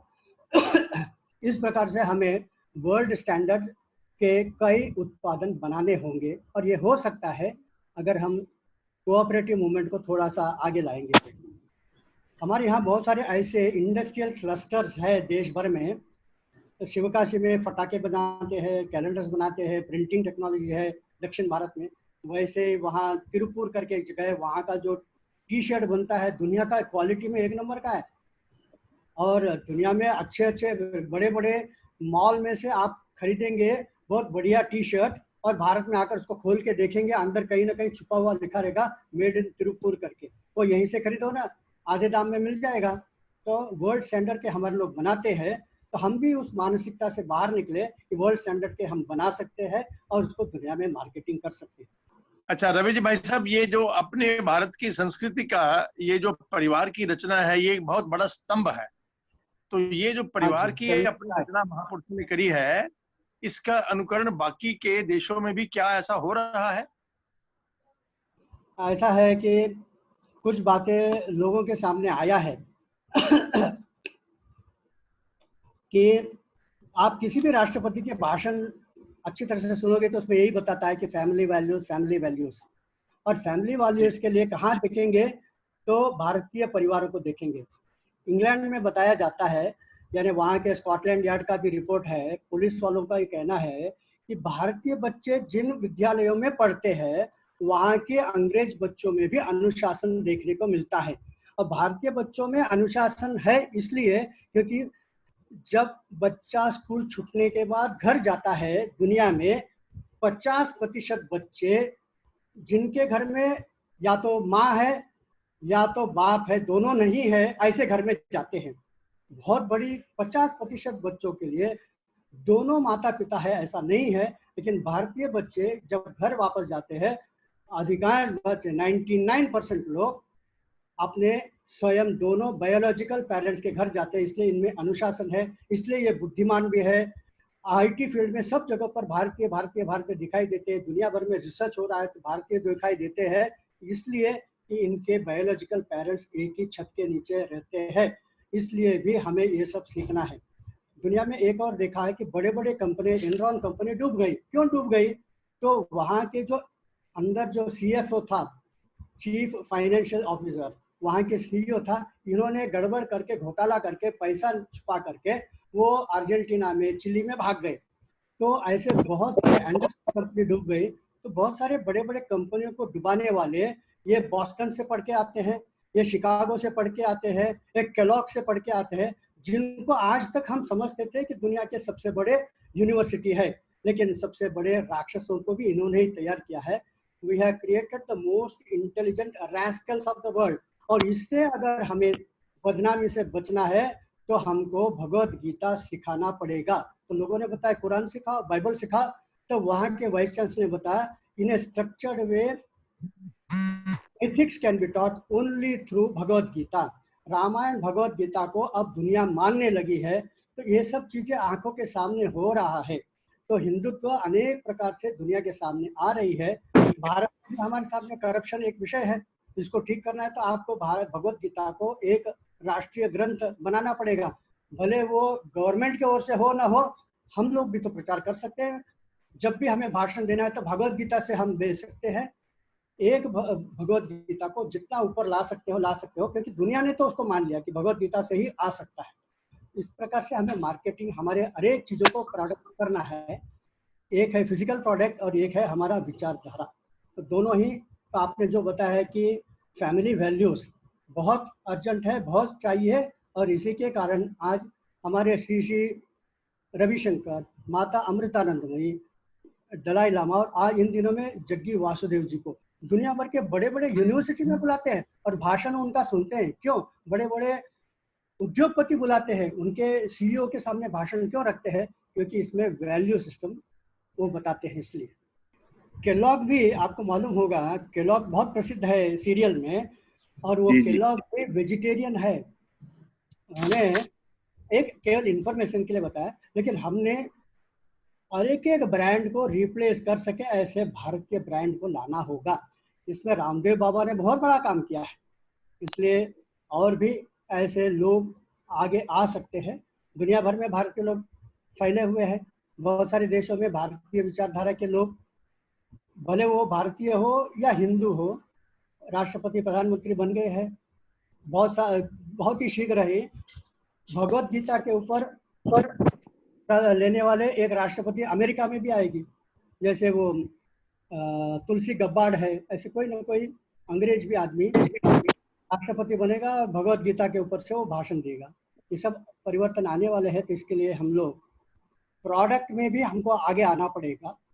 बहुत अच्छा है, हम अपने प्रोडक्ट को बहुत सारे देशों में ब्रांडिंग कर सकते हैं। और दूसरा एक आपके लिए अनुकूल बातें मैं बताता हूँ, भारत एक बहुत बड़ा रास्ता बना रहा है। हम केवल वो चीन जो रास्ता बना है उसके बारे में सोचते हैं। एक तो है कि ईरान के पोर्ट से लेकर सीधा आप मॉस्को तक का एक रास्ता बन चुका है, वो हमारा माल तो अभी पहले अफगानिस्तान के लिए, फिर उज़्बेकिस्तान, ताशकेंट वगैरह के लिए, फिर आगे चलकर रूस तक जा सकता है। जल मार्ग से नहीं, केवल बम्बई से या कांडला से उनके पोर्ट है, वहाँ तक ईरान तक तो जाना पड़ेगा, समुद्र बाद में सब रास्ते से जाएगा। जहाँ जहाँ रास्ते से हमारा माल जाएगा वहाँ वहाँ हम किसी मारवाड़ी, किसी सिंधी, किसी पंजाबी को दुकान खोलते हुए देख सकते हैं। वैसे ही हम बोध गया से लेकर एक रास्ता जा रहा है सीधा बर्मा, बर्मा से थाईलैंड, थाईलैंड से सिंगापुर तक, और फिर वहाँ से मुड़कर बर्मा से वियतनाम तक जाने वाला है। यह रास्ता भी हम लोग बना रहे हैं। जब ये दो दुनिया के बहुत बड़ा जो मार्ग है ये जब बन जाएगा, तब देखना तो हमारे लिए प्रोडक्ट के लिए इतना सारा डिमांड आएगा। तो इसलिए हम इन सब को ध्यान में रखते हुए अपने आप को रचना बना सकते हैं। हर चीज़ में अंग्रेजों का नकल नहीं करें, एक उसका सब्स्टिट्यूट बनाने के लिए धन्यवाद जी। प्रश्न जिन्होंने भी पूछा, 2050 तक भारत को विश्व गुरु बनाना है। विश्व गुरु बनाने का पहला होगा कि we have become economically very strong, we have become militarily very strong, we have become educationally very strong, और बाद में हमको कल्चरली एंड स्पिरिचुअली हम तो है ही, ये सब मिल जाएगा तो फिर हम विश्व गुरु बन सकते हैं। नमस्कार रवि जी, मैं संजीव खेमका। हाँ जी, आपके विचार सुन के बहुत अच्छा लगा, बट अभी जो देश में जरूरत है कि 10 बरगद की जगह हमारे को 1000 बरगद चाहिए। मतलब 10 बड़े इंडस्ट्रियल हाउसेस की जगह हमारे को और बड़े इंडस्ट्रियल हाउसेस चाहिए जो बड़े हों। हम एक तरफ जाते हैं एमएसएमई के साथ, अब यहाँ पे सरकार और हमें मंथन करना पड़ेगा कि हम कैसे एमएसएमई या छोटे उद्योगों को बड़ा बनाने में अग्रसर हों। मानता हूँ मैं कि हमारे गांव के लोग भी उद्योगपति बन सकते हैं। एक दो उदाहरण बताता हूँ। मैं गया था मोरबी में, वहाँ एक लड़का 8वीं में 2 बार फेल हो गया। उसके पिताजी ने बताया कि तुम अगली बार फेल हो गए तो तुम्हारी बंद कर दूंगा। तो वो बंद हो गया उसका पढ़ाई, क्योंकि वो पास नहीं हो सका। तो पिताजी ने बताया कि जो हम लोग तो कुम्हार है, हम तो बर्तन घड़ा बनाते हैं मिट्टी का, तुम इसमें कुछ करके दिखाओ ना। तो उसने मिट्टी में ऐसा मिश्रण करके उसी मिट्टी के बर्तन में बर्फ बना दिया। बर्फ बन गया तो फिर फ्रिज का काम करेगा। तो अगले बार जब वो घड़ा बनाया तो फ्रिज के आकार में बनाया, और बिना बिजली का वो रेफ्रिजरेटर में आप दूध रखेंगे 3 दिन तक खराब नहीं होता है। तो वो रेफ्रिजरेटर 2000 रुपये में मिलता है। तो ये उसको पुरस्कार देने के लिए अब्दुल कलाम जी उसके गांव गए और उसको पुरस्कार देकर आए कि अनपढ़ लोगों में भी साइंटिस्ट होते हैं। ऐसे 6 साइंटिस्ट को उन्होंने पुरस्कार दिया जो हाई स्कूल पास नहीं है। वैसे मैंने सुना है कि अडानी जी भी ज़्यादा बहुत पढ़े लिखे नहीं है। तो धीरे धीरे हमको ढूंढना पड़ेगा कि हमारे यहाँ कहाँ कहाँ छिपे हुए रत्न है। अभी अभी मैंने एक देखा कि उसेन बोल्ट जितना तेजी से भाग सकता है, दुनिया का 1 नंबर का खिलाड़ी, उससे भी तेज भागने वाले हमारे गांव में बैठे हैं। अब हम लोग मिलकर भारत को एक नया राष्ट्र बनाना है, दुनिया के सामने 1 नंबर बनाना है। दोबारा कोरोना जैसा वायरस नहीं आना है, तो चीन के आर्थिक बल को कम करना है और वहाँ भी परिवर्तन लाकर बौद्ध देश बनाना होगा। इसके लिए भी हमें ही काम करना होगा। तो इसलिए आर्थिक जगत में भी हमको जरूर ऐसे ऐसे छिपे हुए रत्नों को बाहर लाना पड़ेगा। रवि जी, एक शंकर पाई जी का प्रश्न है। हाँ जी, rural and urban, how to get best of both? अभी तो जितने रास्ते बने हैं भारत में, कमाल किया है पिछले 5 साल के अंदर गवर्नमेंट में, connectivity with the smallest area. तो नीफा नागालैंड के गांव तक भी हमने नेशनल हाईवे बना दिया है, इससे कनेक्टिविटी हो गया है। और किसी भी सामान्य किसी भी गांव में भी जाओगे तो बड़े शहरों में जितने भी प्रोडक्ट मिलते हैं इलेक्ट्रॉनिक वगैरह, वो सब वहाँ व्यापारी के कारण मिलने लगे हैं, तो इसलिए गांव छोड़कर यहाँ आने की जरूरत न पड़े, ऐसे हमको अब्दुल कलाम इसी को कहते थे PURA, पूरा, providing urban facilities in rural areas. अब अनेक नागालैंड के बच्चे बेंगलुरु में आए हैं, क्यों? पढ़ने के लिए आए हैं। अब यही पढ़ाई जब इंटरनेट के माध्यम से आप BCom कर सकते हो, इंटरनेट के माध्यम से आप बहुत सारी चीजें पढ़ सकते हो, तो फिर वो नागालैंड से बेंगलुरु आने की जरूरत नहीं पड़ेगी, गांव में भी रहकर भी वो ग्रेजुएट पोस्ट ग्रेजुएट हो सकता है। ये सब बदल अब ये कोरोना ने हमको सिखाया है, इसी को हमने थोड़ा स्ट्रेंथन करके हम कर सकते हैं। मैं समझता हूँ कि एक नया भारत आएगा इसमें से, और कल्याणकारी भारत आएगा। रवि जी, अपने बीच में काफी बड़ी मात्रा में उद्योगपति हैं, स्मॉल भी है, मीडियम साइज के हैं, बड़े भी हैं। अभी एक चर्चा चल रही है कि चीन से बहुत बड़ी मात्रा में जो उद्योग हैं, जो इन्वेस्टर हैं, जो यूरोप के हैं या अमेरिका के हैं, वो सारे के सारे भारत में, वियतनाम में, ताइवान में उनकी राह देखते हैं। तो आप यहाँ के उद्योगपतियों को क्या क्या राय देते हो, क्या सलाह देते हो? देखिए, हमारा सबसे बड़ा सेलिंग पॉइंट है, हमारा एक नेगेटिव पॉइंट है कि हमारे यहाँ टैक्सेशन जो है वो वियतनाम की तुलना में थोड़ा ज़्यादा है, यानी 4-5% शायद हो सकता है, मैं उतने आंकड़े नहीं जानता, लेकिन यही कहा जाता है कि वियतनाम में थोड़ा सा उनको ज़्यादा फायदा है, इसलिए वहाँ जा रहे हैं। वो फायदा भारत में क्यों नहीं मिलता है? तो ये सरकार ने सोचना चाहिए कि इसका फायदा कैसे हो सकता है कि हम वियतनाम की जगह पर वो भारत आए। लेकिन भारत के पास सबसे बड़ी ताकत है कि सबसे बड़ा मार्केट भारत है। आप वियतनाम में बनाओगे तो फिर भी एक्सपोर्ट करने में फिर से खर्चा लगेगा आपको। जो 4% आप सोच रहे हो, 4% आपको शिपिंग में, कार्गो भेजने में, उसमें आएगा। और जब भी आपका पानी का जहाज अफ्रीका से जाता है तो वहाँ सारे पायरेट्स, वहाँ लोग बैठे हैं जो आपको चोरी करते हैं और कुछ कर ही नहीं सकते हो, वहाँ लोग आपके कैप्टन को मार डालते हैं। तो ये सब जब होता है तो इथियोपिया से जाना पड़ता है, सुएज कैनाल से जाना पड़ता है। उससे अच्छा है भारत में डालोगे तो ये 4% की बात छोड़ो, आपको इतना बड़ा मार्केट ही मिल जाता है। और फिर भारत से मैंने बताया ना कि जो हम रास्ता बना रहे हैं, तो फिर आपको सुएज कैनाल के बारे में, इथियोपिया के बारे में सोचना नहीं पड़ेगा। तो ये भी एक है कि भारत में आप आ गए तो यहाँ से मॉस्को तक जाएगा आपका प्रोडक्ट, यहाँ से वियतनाम तक भी जा सकता है, ट्रक में भर भर के जा सकता है। तो ये बातें हमने लोगों के सामने रखना चाहिए, इन्वेस्टर। तो आप लोग जब जाते हैं दुनिया भर में तो ये भी बातें बता सकते हो, उनके जो 4% का एडवांटेज है उसका कैसे हम न्यूट्रलाइज कर सकते हैं, ये बताना चाहिए। और फिर क्वालिटी में हमको दूसरा है कि देश होना चाहिए कि भले 2 रुपया ज्यादा हो चीन से, क्यों हम भारतीय प्रोडक्ट को नहीं खरीदे चाहिए।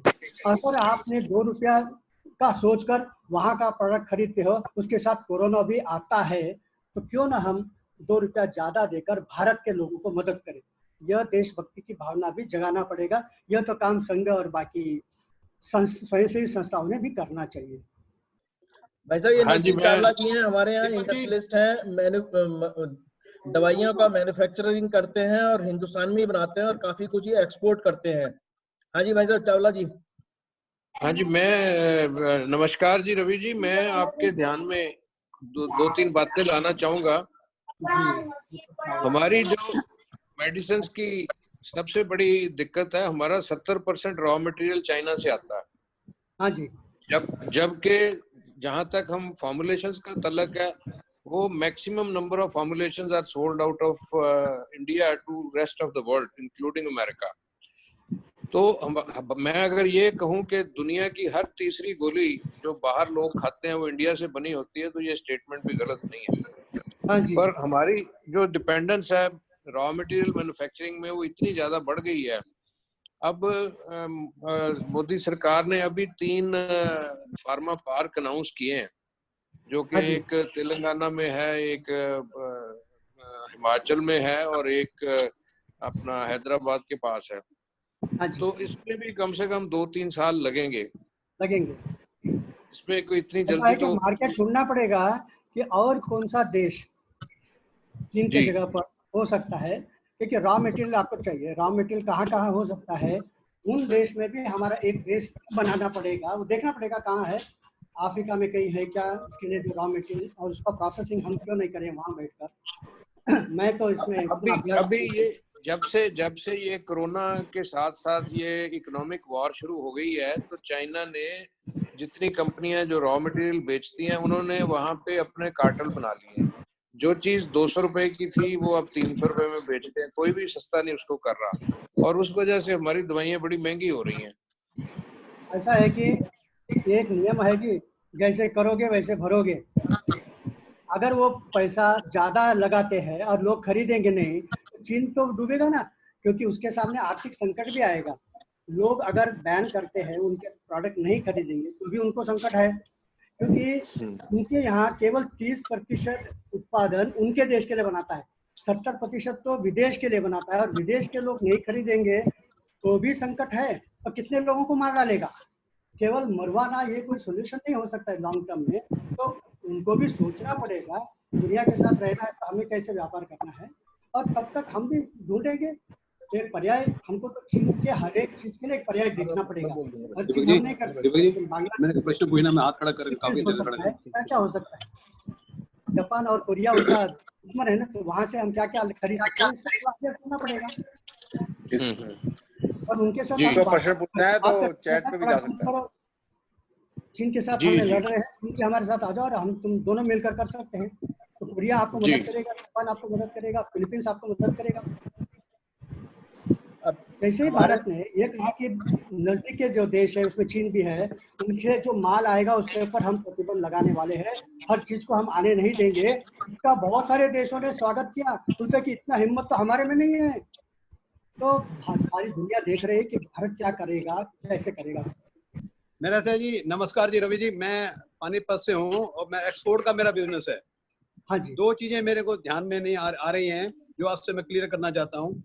एक तो ये मल्टीनेशनल कंपनी जो हम लाने की कोशिश कर रहे हैं यहाँ पे, हम जो दूसरे देशों की कंपनी, चाइना में ऑफिस है जिनकी फैक्ट्रियाँ थी वो यहाँ लाने चाह रहे हैं, उनके प्रोडक्ट अभी आप कह रहे थे उनको सबसे बड़ा अट्रैक्शन ये है कि हमारे देश की मार्केट बहुत बड़ी है, इसमें कोई शक नहीं है। 130 करोड़ आबादी है यहाँ पे, उसका एडवांटेज मिलना चाहिए। पर उसमें थोड़ा सा स्वदेशी में जो मल्टीनेशनल कंपनी प्रोडक्ट यहाँ बनाएंगी, उस स्वदेशी के कंसेप्ट में टकराव नहीं होगा उसका कहीं? एक तो क्वेश्चन मेरा ये है जी। हाँ जी, ये तो होगा, लेकिन वो चीज जो हम नहीं बना रहे हैं, जो उस क्वालिटी का नहीं बना रहे हैं, किसको अंदर लाना किसको नहीं लाना, ये भी तो एक बात होती है ना, कि हर चीज हम बना रहे हैं, हर चीज दुनिया के टक्कर के बना रहे हैं, ऐसा तो नहीं है ना। इसीलिए तो अगर हम बना रहे हैं और मल्टीनेशनल लोग क्या बनाएंगे, अगर हमारा प्रोडक्ट दुनिया भर में जा रहा है तो कोई जरूरत नहीं है। ये सब बैठकर बात करना चाहिए। एक अपॉर्चुनिटी आई है, उसका कैसे उपयोग करना चाहिए। दरवाजा खोलो, मैंने कहा दीवार तोड़ो नहीं करना चाहिए। तो सब चीजों को अंदर लाना वो भी गलत होगा।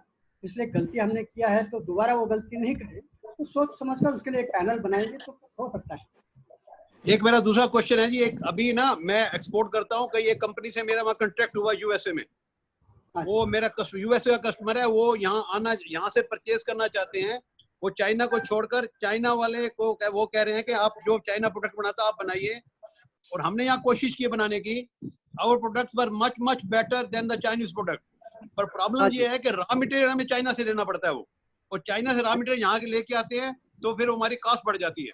वो कॉस्ट कम्पीट, हम इंटरनेशनल मार्केट में कम्पीट नहीं कर पाते।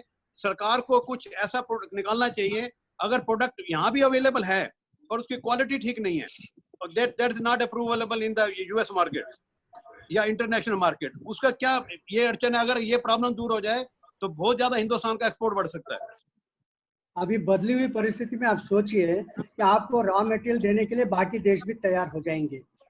एक्सप्लोर करना है, क्योंकि अभी सारी दुनिया चीन से एक प्रकार का नफरत है। दुनिया भर के लोग टेररिज्म से ऊब गए हैं, अब कोरोना के कारण चीन से भी ऊब गए हैं। इस संदर्भ में हमने ये व्यापार का एक क्षेत्र का एक नया अंदाज से अभ्यास करके देखना चाहिए कि रॉ मटेरियल कहाँ से हमें उपलब्ध हो सकता है। हाँ बोलिए भाई साहब। नरेंद्र अग्रवाल जी हैं हमारे यहाँ, बहुत बड़ी कपड़ा उद्योग है इनका, एक्सपोर्टर हैं। और नरेंद्र अग्रवाल जी। सर अभी चाइना से जैसे 58 कंपनियां माइग्रेट होकर के वियतनाम, ताइवान, मलेशिया, इंडिया, तो इंडिया को अपॉर्चुनिटी मिली सिर्फ 3 कंपनियां शायद, वो भी अभी जिक्र आ रहा है कि 3 आएंगी, पता नहीं वो भी आएंगी कि नहीं आएंगी। अभी चावला जी ने भी जैसे जिक्र किया कि भाई हमारी दवाइयां महंगी पड़ती हैं, आज से लगभग 40 साल पहले एपीआई, जो बेसिक सॉल्ट होता है दवाई का, ट्रीटमेंट का, बीमारी का जिससे इलाज होता है, India was very strong in that. और इंडिया पूरे वर्ल्ड में 80% कंट्रीब्यूट करता था एपीआई, और India used to distribute over across the world. लेकिन धीरे धीरे चाइना ने उसको सस्ता प्रोड्यूस करना शुरू किया, इंडिया का महंगा हो गया, और आज इनवेरेबली ये स्थिति है कि इंडिया सिर्फ गोलियां बनाता रह गया, सारा एपीआई चाइना 80-85% का शेयर चाइना के पास है।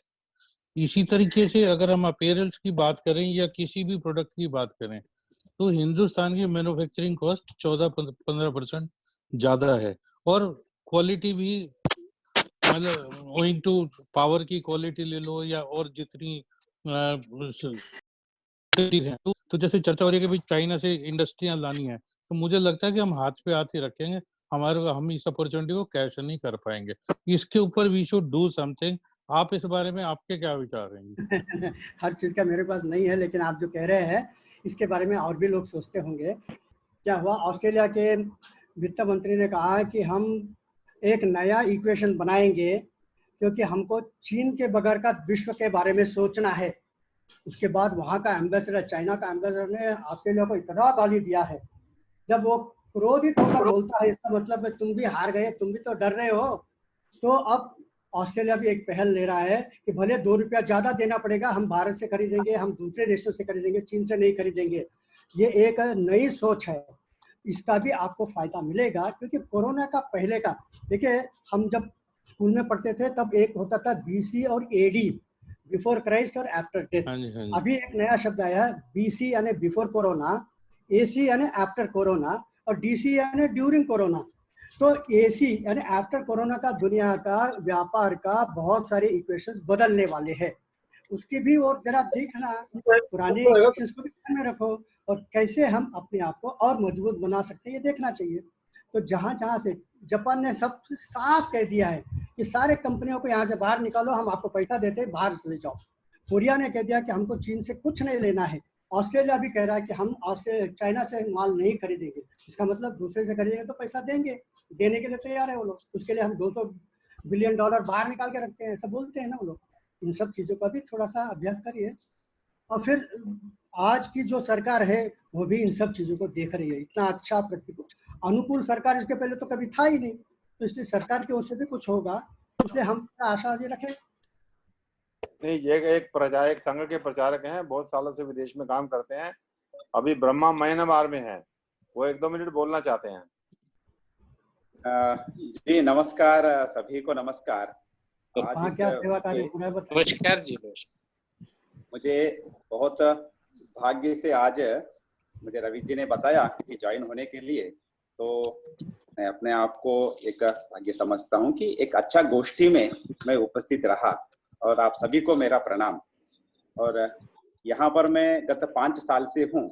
संघ का कार्य यहाँ 1950 में प्रारंभ हुआ, तब से संघ यहाँ सतत चलते रहा है, अभी भी इसी तरह से यहाँ है।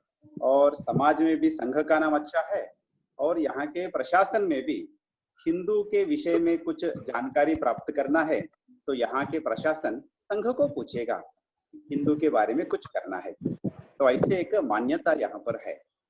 कोरोना के इस काल में संघ यहाँ पर भी सेवा कार्य में रत है। भाग्य से यहाँ पर कोरोना बहुत ज्यादा नहीं आया, 200 से भी कम है, तो प्रशासन से और लोगों से, खासकर जहाँ से आम जनता में एक जागरूकता के कारण यहाँ कम रही है। तो जागरूकता है तो क्वारंटाइन है यहाँ पर, और लोग अपने आप को घरों में सेफ रखे हैं। तो जहाँ तकलीफ है हम वहाँ पहुँच के अपने स्वयंसेवक कार्यकर्ता वहाँ सेवा कर रहे हैं।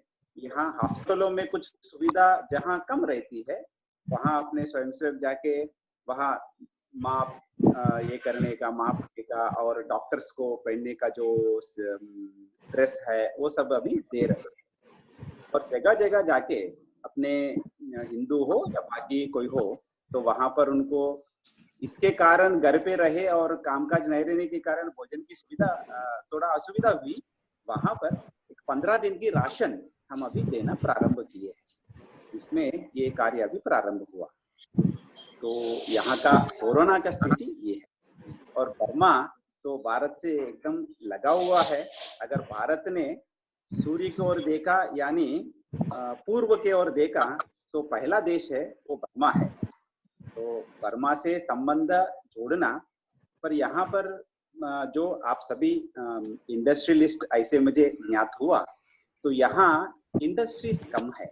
यहाँ पर इंडस्ट्रीज की बहुत शायद आगे चल के एक अपॉर्चुनिटी यहाँ मिल सकता है।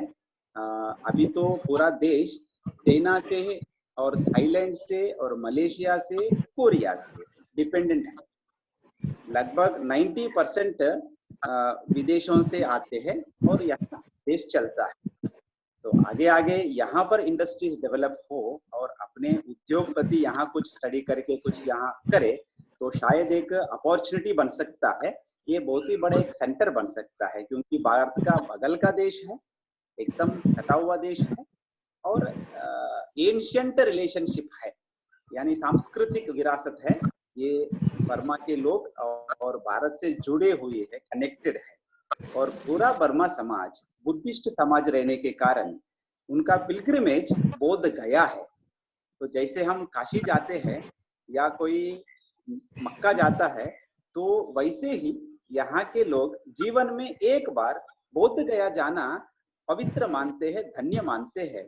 तो इतना श्रद्धा यहाँ है। तो इन सभी विषयों को देखकर हम इसे कैसे हम आगे ले सकते हैं, वो सब आप बड़े लोग सोचे और विचार करें। इतना ही मैं दो शब्द कह के चलिए, सभी को प्रणाम, रवि जी को प्रणाम, लखानी जी को प्रणाम, गुत्रा जी को प्रणाम, सभी को सादर प्रणाम, धन्यवाद, अभिनंदन, प्रणाम जी। विशेष करके बहुत उद्योगपति जो आए हैं उनके लिए भी बहुत प्लेटफॉर्म है, शुरुआत है। अच्छी सोच रख करके, देश का भाव रख करके अगर हम करेंगे तो मेरे को लगता है कि आने वाले समय में बहुत ढेर सारी अपॉर्चुनिटी हमें मिलेंगी, लेकिन अपने मन को और बुद्धि और विवेक को उसके लिए तैयार रहना पड़ेगा। तो इसके आप सारे लोग ज्वाइन किए, उसके लिए आपका बहुत बहुत धन्यवाद। आदरणीय श्री किशन जी ने ऐसी व्यवस्था की कि हम लोग एक प्लेटफॉर्म पर सोच सकें, तो इसलिए उनका भी धन्यवाद। आए हुए सभी वक्ताओं का भी, जिन्होंने अपने अपने विचार रखे, उनका भी हृदय से धन्यवाद और स्वागत।